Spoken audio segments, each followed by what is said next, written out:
Hey everybody, welcome to class this week in our continual working through of our course on Buddhist Kriya Tantra.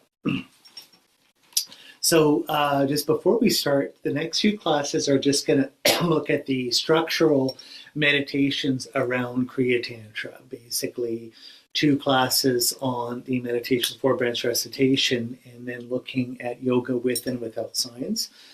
I'm just going to be hinting at a lot of this stuff because I still feel a lot of this should be properly sourced by looking at the text and, of course, receiving empowerment commentary from your Lama. So I can't just out of good conscience express the total stuff just like this publicly online.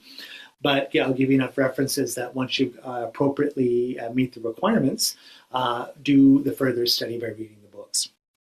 So I'm just giving a little bit sort of a skeleton discussion of this here. So to be the main meditations, Branch Recitation, and the looking at the yoga with and without signs. Then there'll be one that we'll look at on mantra recitation, kind of how that works. And then finally, a short discussion on the different results and benefits that you'll get for having done, sort of the reward you get for having done your Kriya Tantra meditations and your Kriya Tantra work on this path. So let's just start again with a short meditation here. We'll first of all start with the Prajnaparamita text here, the Heart Sutra. Homage to perfection, wisdom, the Blessed Mother. Thus I have heard at one time the Blessed One was dwelling in Branch Kriya in Mass Vulture's Mountain, together the great assembly of monks and nuns and a great assembly of bodhisattvas. At that time the Blessed One was absorbed in the concentration of countless aspects of phenomena called profound illumination. That time also Spirit Avalokiteshvara, the Bodhisattva, the Great Being, was looking perfectly the practice of profound perfection wisdom, looking perfectly also the five aggregates, meaning empty of inherent existence. Then through the power of Buddha, Venerable Shariputra said to Spirit Avalokiteshvara, the Bodhisattva, the Great Being, how should a son of the lineage train who wishes to engage in the practice of profound perfection of wisdom? Thus he spoke, and Spirit Avalokiteshvara, the Bodhisattva, the Great Being, replied to Venerable Shariputra as follows. Shariputra, whatever son or daughter of the lineage wishes to engage in practice of profound perfection of wisdom should look perfectly like this. Subsequently, looking perfectly and correctly also the five aggregates being empty of inherent existence. Form is empty, emptiness is form. Emptiness is none other than form, and form is none other than emptiness. Likewise, feeling, discrimination, compositional factors, and consciousness are empty. Shariputra, like this, all phenomena are emptiness, having no characteristics. Sorry, just had to go fix the computer there. Okay, I have no Shariputra, this all phenomena are emptiness, having no characteristics. They are not produced and do not cease. They have no defilement and no separation from defilement. They have no decrease and no increase. Therefore, Shariputra, in emptiness, there is no form, no feeling, no discrimination, no compositional factors, and no consciousness. There is no eye, no ear, no nose, no tongue, no body, no mentality, no form, no sound, no smell, no taste, no tactile object, no phenomenon.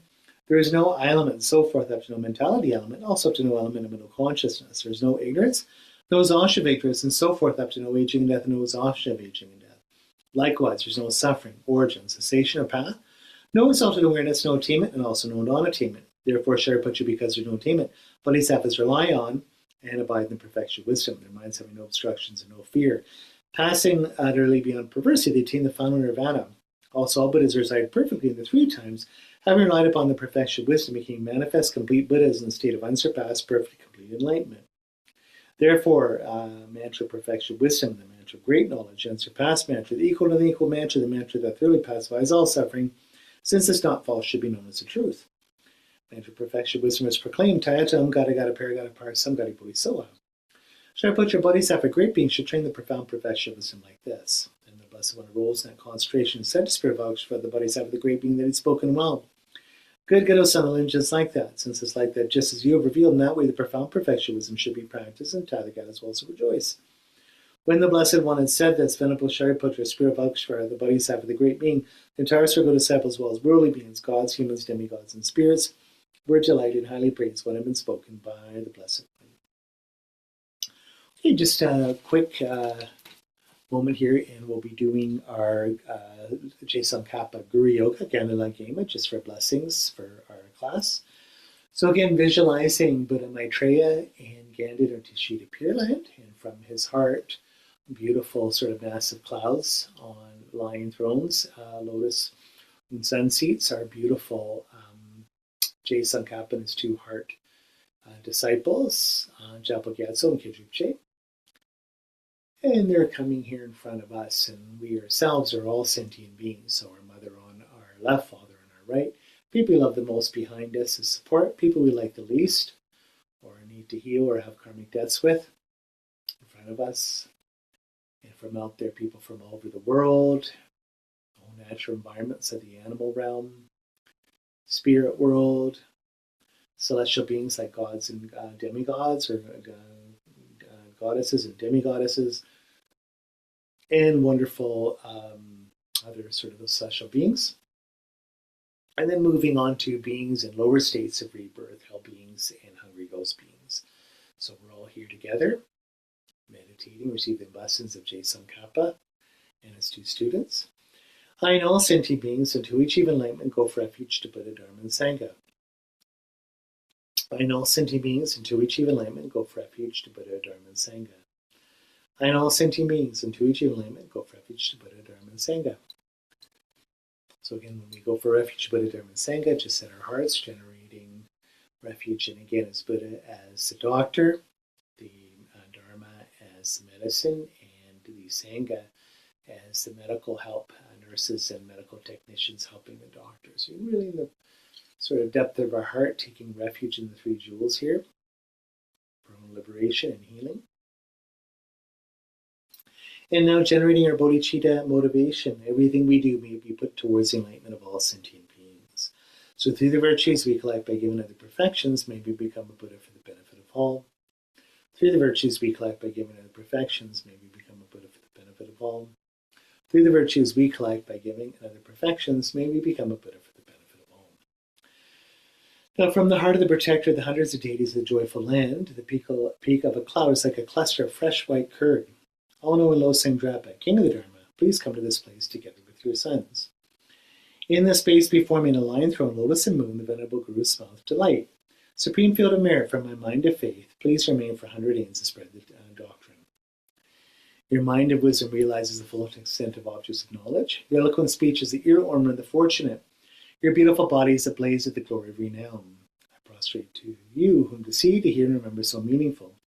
Pleasing water offerings, various flowers, sweet-smelling incense, lights, scented water, and so forth, a vast cloud of offerings both set out and imagined, offer to you, supreme field of merit. Whatever non-virtues of body, speech, and mind I have accumulated since time without beginning, especially transgressions of my 3 vows, with great remorse I confess each one from the depths of my heart. In this degenerate age you strove for much learning and accomplishment. Abandon the 8 worldly concerns you made your leisure and endowment meaningful. O protector, from the very depths of my heart, rejoice in the great wave of your deeds. From billow clouds of wisdom and compassion, space of your truth body, O venerable holy gurus, please send down a rain of vast profound dharma appropriate to the disciples of this world. Through the virtues I've accumulated here, may all the doctrine and all living beings receive every benefit, especially the essence of the doctrine of Venerable Losang Drapa shine forever. Offering of Angela to the merit field here. The ground sprinkled with perfume and spread with flowers, the great mountain, 4 lands, sun and moon, seen as a Buddha land and offered thus, may all beings enjoy such pure lands. We send forth this jeweled mantle to you, precious gurus. Om Edam Guru Radha Mandala Kamyurtiyami. Now receiving blessing light and energy from the hearts of Je Tsongkhapa and Gyaltsabje, or Jalpa Gyatso, and Kidrupje, and Buddha Maitreya, as we recite the Miksemi mantra here. Mei Ben Se Wei Ter Chen Chen Rei Zi Dri Me Kien Pe Wan Po Jam Pao Yang Du Pung Ma Lu Jom Se Sang Wei Dan Gan Chen Ke Pe Sun Kien Song Ka Pao Lo Sang Tra Pe Sha Bla So Wan Te Mei Mei Se Wei Ter Chen Chen Rei Zi Dri Me Kien Pe Wang Po Cham Pao Yang Du Pung Ma Lu Jom Se Sang Wei Dan Gan Chen Ke Pe Sun Kien Song Ka Pao Lo Sandra Pe Shabla So Wade. Me say Wei Ter Chen Chen Razy. Free Mekin Pe Wang Po Jam Pel Yang. Du Pung Ma Lu Jom Se Sang Wei Dan. Gan Chen Ke Pe Sun Ken Song Ka Pao. Lo Sang Dra Pe Sha Bla So Wan Ding. Now dissolving Jason Cap into our heart, we can just feel that the whole merit field and Tashita Pure Land, Buddha Maitreya, Jason Kappa's two heart students, Japa Gyatso Gyatso dissolve in a Jason Kappa, and he gets very, very small and comes to sort of dissolve inside the center of the lotus, little lotus flower on moon disk at our heart. O glorious and precious root guru, please sit in lotus moon seated in my heart and care for me with your great kindness. Grant me the blessings of your body, speech, and mind. O glorious and precious root guru, please sit in lotus moon seated in my heart. Please care for me your great kindness and bestow the common and supreme attainments. O glorious and precious root guru, please sit on the lotus moon seat in my heart. Please care for me with great kindness and remain firm until I attain the essence of enlightenment. Bring care throughout all my lives by conqueror Sankap as my Mahayana Guru. May I never turn away even for an instant from this excellent path praised by the conquerors. So feeling the energy and blessings as Jay Sankapa dissolves into our heart here. Waves of inspiring strength, as Rinpoche always says. A clear, strong mind.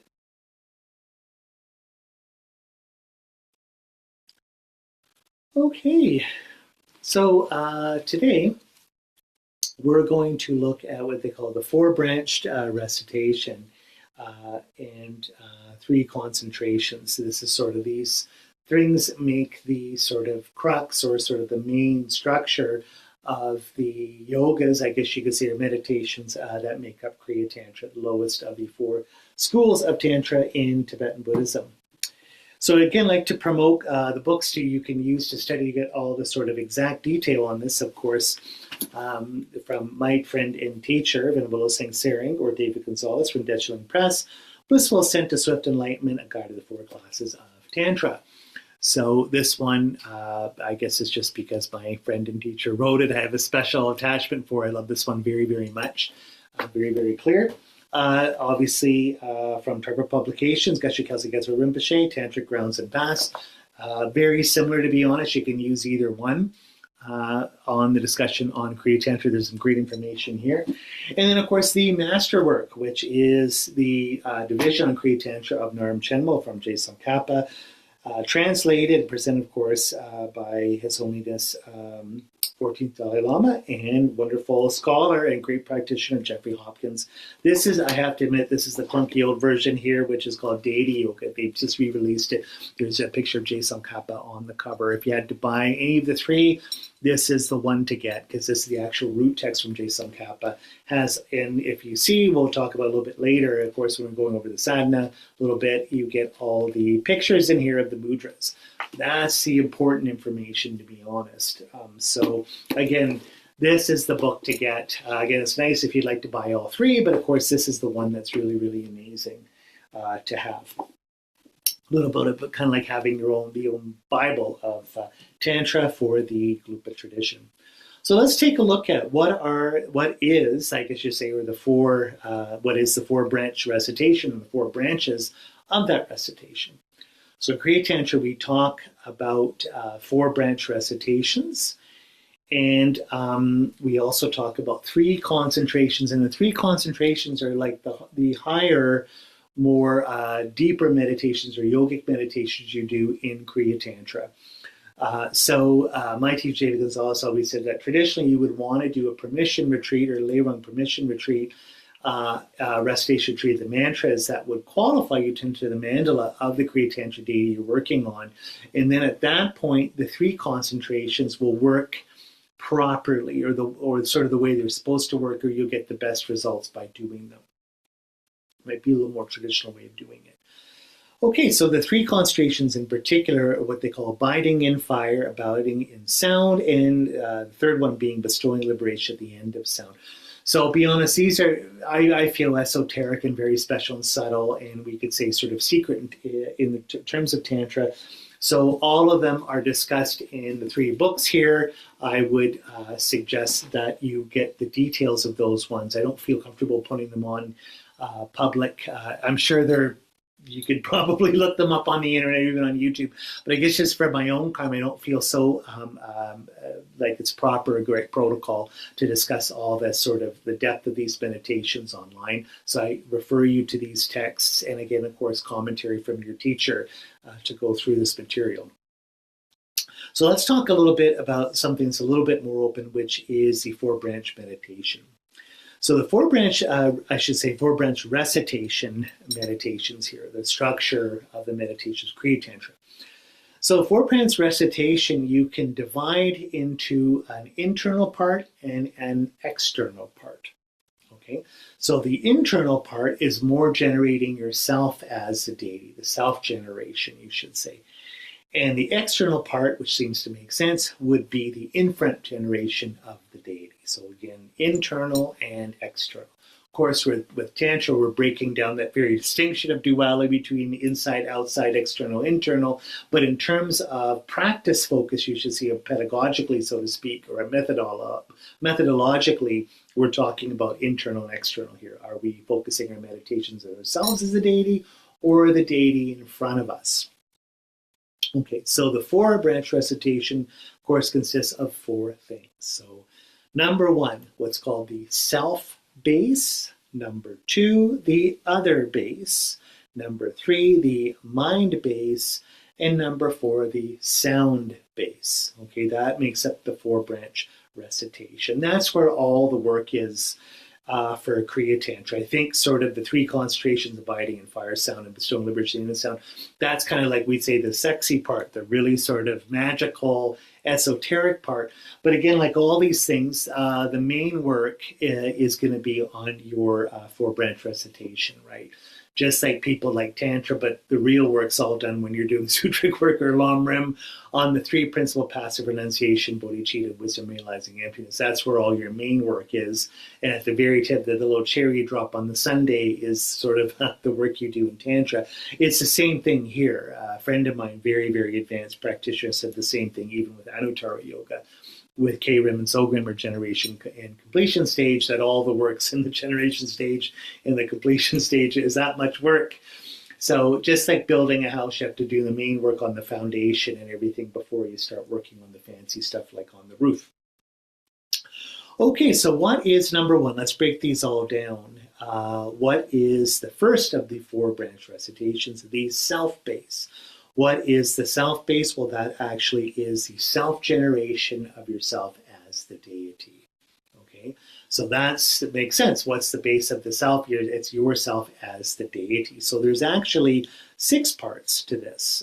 Number 1 is the ultimate deity. Number 2, the sound deity. Number 3, the letter deity. Number 4, the form deity. Number 5, the mudra deity. And number 6, the sign deity. So just like I always like to say, when we studied all the stuff on emptiness, and in particular prasangika, that we're actually creating things with imagination through labeling, through thinking and talking about things. Almost, we can talk about creating reality symbolically or even grammatically, right? Metaphorically, so to speak. We're creating like that. This meditation shows that out of emptiness, just even like we say here, sound, letter, and form, sort of through our just working with imputation, so to speak, we can talk about the nominalism that you get with prasangika, just the way we're labeling things nominally or with words and concepts, we're creating reality. So what's good about this meditation is you're literally using your imagination to work through that process of creating reality conceptually, or creating it metaphorically, you should say. Really, really wonderful. So let's work with the first one. I wanted to read this little part from Tantric Grounds and Paths. It's a little bit longer than my teacher David's one, so I'll read it. There's a little bit more information in this one. So the ultimate deity, when you're working with the first of the self-generation part of the self base, okay, is, yes, okay. Accomplishing the self base, looking at the deity of emptiness, which is the ultimate deity. After going for refuge, generating bodhicitta, and so forth, we begin by remembering that we are empty of inherent existence and that the deity is also empty. We think, I'm not my body and not my mind, but besides my body and mind, there is no I. I am therefore empty of inherent existence. By contemplating reasons such as this, we try to overcome the appearance of our normal I or ego and perceive only emptiness. We then apply the same reasoning to our deity, include that our deity is also empty of inherent existence. And I'm just using the word deity here. He's using Avalokiteshvara. You can use any. I'm sort of adding that word here so it covers all the Kriya Tantra deities. Since all emptinesses are the same nature, our emptiness and the deity's emptiness are not different. Therefore, on an ultimate level, we are equal and indistinguishable. If there are two glasses on a table, the nature of space inside the two glasses is not different. Thus, if the glasses are broken, we cannot distinguish the space of one glass from the space of another. From an ultimate point of view, we and the deity are like the space of two glasses. When we begin to meditate on emptiness, we feel that our ultimate nature and the deity's ultimate nature are different. But when we succeed at overcoming our conventional appearances of ourself and the deity, it is like breaking the glasses. We discover that our ultimate nature and the deity's ultimate nature are exactly the same, a mere lack of inherent existence. We meditate on the indistinguishability of the emptiness of ourself and the emptiness of the deity, thinking, I and the deity have now become the same, like water poured into water. Observing this undifferentiated absence of inherent existence, we identify this as the truth body of the Buddha, or the Dharmakaya body of the Buddha, and develop divine pride of being the truth body of Dharmakaya. All that appears to us is emptiness. This emptiness, which is the inseparability of our ultimate nature and the deity's ultimate nature, is now the basis of imputation for our I. We may think that we are our body or our mind, but our body or mind are the basis for imputing our I, not the I itself. Thus, whenever our body and mind appear to us, we think I. In a similar way, when we are meditating on the deity of emptiness, emptiness itself becomes the basis for imputing our I. Observing emptiness, we develop the thought I. It is important to understand that we do not need a physical body to develop a sense of I. Gods in the formless realm, for instance, have no physical body, but they do have a sense of I. Whereas imputing I onto an ordinary body or mind causes us to develop self-grasping ignorance and thereby to remain in samsara, imputing I onto emptiness causes us to be released from samsara. It is very important for secret mantra or tantric practitioners to learn to develop the thought of I, using emptiness as the base of imputation. If possible, we should bring to mind actual emptiness, mere absence of inherent existence, and observing this emptiness, develop the thought I. If we do not understand emptiness, we should simply imagine a vacuity or an absence, and observing this, think I. However, if our meditations act as an actual antidote to self-grasping, we need to recognize the lack of inherent existence and impute I onto this. And imputed I onto emptiness, or ultimate nature of ourself and our deity, is the deity of emptiness, or ultimate deity. So that's a really good way of putting it. So what is the second one, which is the sound deity? And I will just read this from my teacher here, Saring or David. What is the sound deity? In the state of emptiness, we imagine we hear the sound of the mantra. All action tantra deities follow the same mode of procedure in regard to the six deities, irrespective of the deity we're practicing. If we are practicing Chandrazira Avalokiteshvara, we hear their mantra, Manjushri Buddha of Wisdom, Vajrapani Buddha of Power, all of these here. Okay? We imagine that this mantra is our mind stirred slightly from the meditative equipoise on emptiness. It's more subtle than gross matter, but still possesses a subtle type of form. At this stage, we begin to gain some experience of the mantra being a manifestation of the deity's mind, and this will help us later during the mantra recitation when it becomes essential to regard the mantra and the deity as one. Next one is the letter deity. So that, again, each of these 6 days is increasing, of course, so now it's getting coarser and coarser and coarser. We're creating form through labeling outside of emptiness. He says we are sequentially progressing from the Dharmakaya or truth body of the Buddhist more to the Rupakaya or form body Buddhist, manifesting out of, sort of emptiness, sort of these deities which are like angels, like the ones behind us here. So the letter deity is the seed syllable of the deity, which is again the primal vibration, the primal sound, almost the primal letter, primal speech act, I guess you could say, that creates reality here, reality of this Buddha. The form deity, light rays ray from the mantra rosary moon mantle of 10 directions, reaching all sentient beings, purifying negative karma, making offering to all holy beings, transferring all living beings into whatever deity you're practicing. And then this completely transforms into the aspect of the deity itself. Next one is the number 5 is the mudra deity. Now we bless our crown, throat, heart with the 3 main syllables, Om Ahum, of the Buddha. Then we touch our crown, throat, and heart, right shoulder, left shoulder, and heart with the mudra of the lineage to which the deity belongs. So of course, this is, you'll see later, for each of the Kriya Tantra lineages, there's a specific mudra. So for the Tathagata lineage, of course, the father of which is Manjushri, Buddha of wisdom, there's a mudra that you do with a specific mantra to that mudra, and you have to do it when you get first thing up in the morning out of bed, anytime before you're going to practice. That's the main mudra you're doing all the time. For the middle Padma family, same thing. This is for Avalokiteshvara or Tara or so forth. There is a Padma family mudra and a mantra that goes with that as well. And for the Vajra, so if that's the Buddha of wisdom, compassion, third family, Vajra family, is Buddha power, and that's Vajrapani. And again, there's a mudra, which is a little bit different than the first two. The first two are quite similar. Third one's a little bit different, and it comes with the mantra. And again, all 3 mudras and their mantras, respectively, are in His Holiness's book, Jeffrey Hopkins' book, translation of J. Tsongkhapa's masterwork. So that's what the, I have a little note here that there might be a little bit more on the mudra deity here in Geshe Kelsang's book. Hang on here, mudra deity. Yeah, this one is the one in here is just for the Lotus family. So there's actually 2 more, like I said, one for the Tathagata lineage and one for the Vajra lineage as well. So here he says, well, anyway, I won't say this because you should probably look yourself. Yeah. So there's actually the 5 dhyani Buddhas end up being represented as parts of your body, like a body mandala for this, which is really, really beautiful. And you can look where they are here in this book. But it's really good. Although the deities are marked on our body, this is not a body mandala because the substantial cause of the 5 deities is the mind rather than parts of the body. So it's not as subtle like a Hayashoka Yoga Tantra body mandala. These are the deities of the mudra. We have the conviction that these 5 deities, in essence, our own mind, and meditate on this. And of course, it's the 5 dhyani Buddhas, or 5 primordial wisdoms of the Buddha that transform our 5 main delusions that are part of this deity here. And then the final one, which is the sign deity, or deity of sign.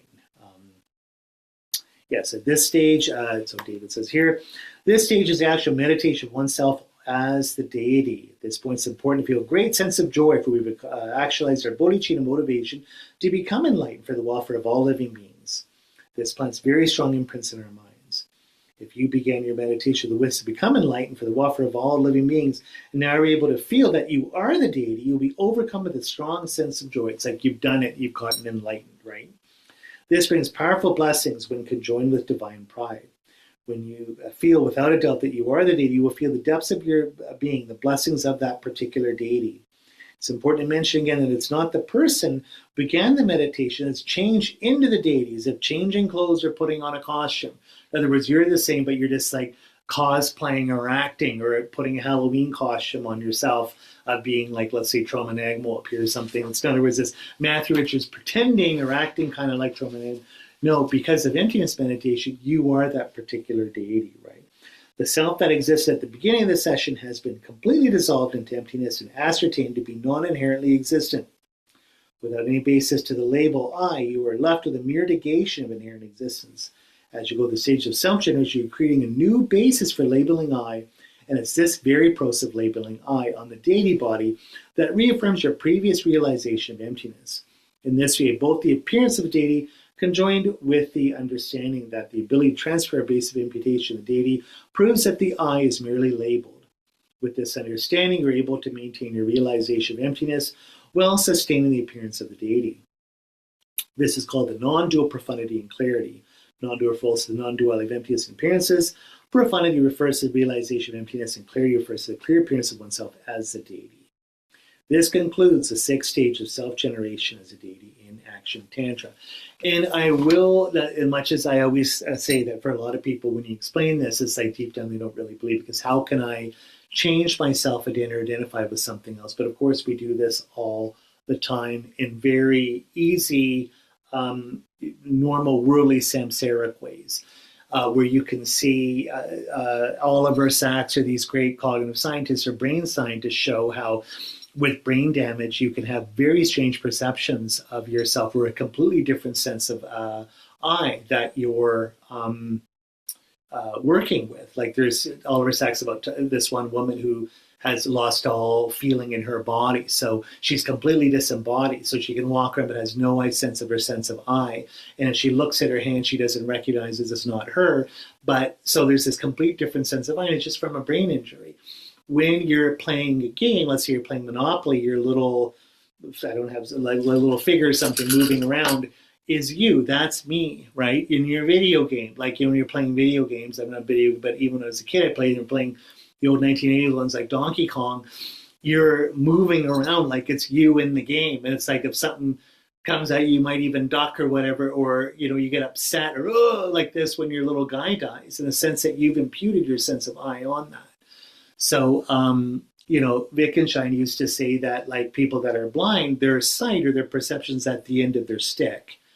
So incorporated in their body. Famous phenomenologist Maurice Merleau-Ponty talks about that all the time. And the great Canadian philosopher and media therapist Marshall McLuhan, he had a great quote where he says, we wear our cars. And Merleau-Ponty said that our body is our sense of embodiment. And so our body ends up creating a whole world, or in French, it's a milieu, right? So your body and the car become one. And that's why when you're parallel parking, it's like your perception is on the tire or on the bumper. You're looking at the camera, that's you. Someone hits your car, it's like you've been damaged. Like your sense of awareness on what the I is has changed. When you're doing, that's what in equalizing, changing self for others, when you're doing Shantideva's work on, let's say, on generating bodhicitta, that all sort of culminates with the taking and giving meditation. It's this, how can I exchange myself for others? How can I have all this self-cherishing and self-grasping. How could I ever see other people the same ways I do myself? But he said, you do that all the time in a worldly, stupid way, right? Using these kinds of examples. Like Sartre always says that when you grasp other people, when you're in the flow of sort of non-cognitive behavior in a day-to-day self-projects, where there's no self-awareness, it's like you're on autopilot, you grasp other people as sort of a desire like yourself. So he's like, you're walking, you've been shopping all day, your feet hurt, you look at the park bench, oh man, I can't wait to go sit down there, I'm going to sit down, but you see someone else get there first, you're seeing them as just like an energy of desire like yourself, and you actually see yourself in that person. So Freud would even say that too, where he says like what children get upset about, like let's say if you're eating an ice cream and they see you eating ice cream, they're like, wah! They start crying.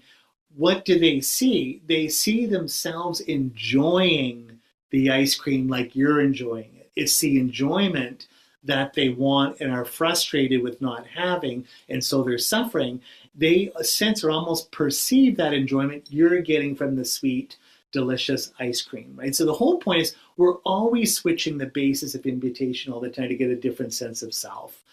So when you're doing deity yoga, it's not that much different than your regular samsaric dummy life. You're doing this kind of stuff all the time. It's just done for more and more samsara, more and more ignorance, more and more attachment and suffering.